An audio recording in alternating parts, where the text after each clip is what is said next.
നല്ല അടിപൊളിയായിട്ട് മിമിക്രി ചെയ്യണ ഒരാളും കൂടിയാണ്. ഒരുപാട് വേദികൾ നമ്മളെ കല്യാണം ആയാലും എന്ത് പ്രോഗ്രാം ആയാലും ഒരുപാട് വേദികൾ മിമിക്രി ചെയ്യുന്ന ഒരാളും കൂടിയാണ്. അതുകൊണ്ടാണ് അതിന് രാത്രി തന്നെ ആളെ കയ്യോടെ പോക്കാൻ വേണ്ടി വന്നതാണ്. അപ്പോൾ ഓന്റെ വിശേഷങ്ങളും കാര്യങ്ങളൊക്കെ നമുക്ക് നേരിട്ട് കാണാം. ദമ്മായിട്ട് ഐശ്വര്യമായിട്ടാണ് തുടങ്ങിയത്. ഇവിടെ കഴിയണ കുറച്ച് സിനിമാ നടന്മാരെ ശബ്ദം അനുകരിക്കാം. ആദ്യമായി ശ്രീ ജനാർദ്ദനൻ.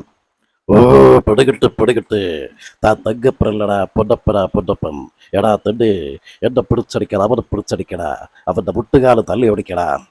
അടിപൊളി. അടുത്തതായി ശ്രീ ഇന്നസെന്റ്. ആവൂ രാഘവോ രാജപ്പോ പള്ളിപ്പെരുന്നാൾ പ്രമാണിച്ച് ഞാനൊരു പാട്ട് പാടട്ടെ. ആനച്ചന്തം ഗണപതി മേളച്ചന്തം എട്ടും പൊട്ടും തിരിയാൻ ഇത്തിരി ഇന്തിച്ചന്തം. അടുത്തതായി ശ്രീ കൊച്ചിൻ അനീഫ. അസന ഡിഗ്രി പട്ടാളം ഡുബുക്ക് പട്ടാളം പണ്ട് പിന്നെ കിടക്കാണ് ഡിഗ്രി പട്ടാളം. അടിപൊളി. അടുത്ത വെടിക്കെട്ടിന് പോകുന്നുണ്ട്. ഏതാണല്ലേ? പ്രേംകുമാർ. ആയിക്കോട്ടെ. കസറിക്കോ. അമ്മാവ് നിങ്ങളൊന്ന് കുറെ ദിവസം പറ്റിക്കൊണ്ട് നോക്കട്ടെ. ഇനി പറ്റിക്കൊണ്ട് നോക്കണ്ട. അമ്മാവ്. അടുത്തതായി ശ്രീ ജഗതി. ഓക്കെ. യുപിത് പറഞ്ഞ യൂടെ പിച്ചേട്ട എൽപിത് പറഞ്ഞ ലാ വിഷയിപ്പിച്ചതട്ട തിരുപതി ഓരോ ഫേഡിന്റെ പേര് കേട്ടില്ല. ഇവിടെ വെട്ട് വെളിച്ചോതിലടെ രാഭ ശ്രീരാഭ തേടി വരുത്തു ഞാൻ നീ പോകും വഴിയെല്ലാം സീത വരുന്നുണ്ടോ. അടുത്തത് പഴയകാല നടൻ ശ്രീ മധു.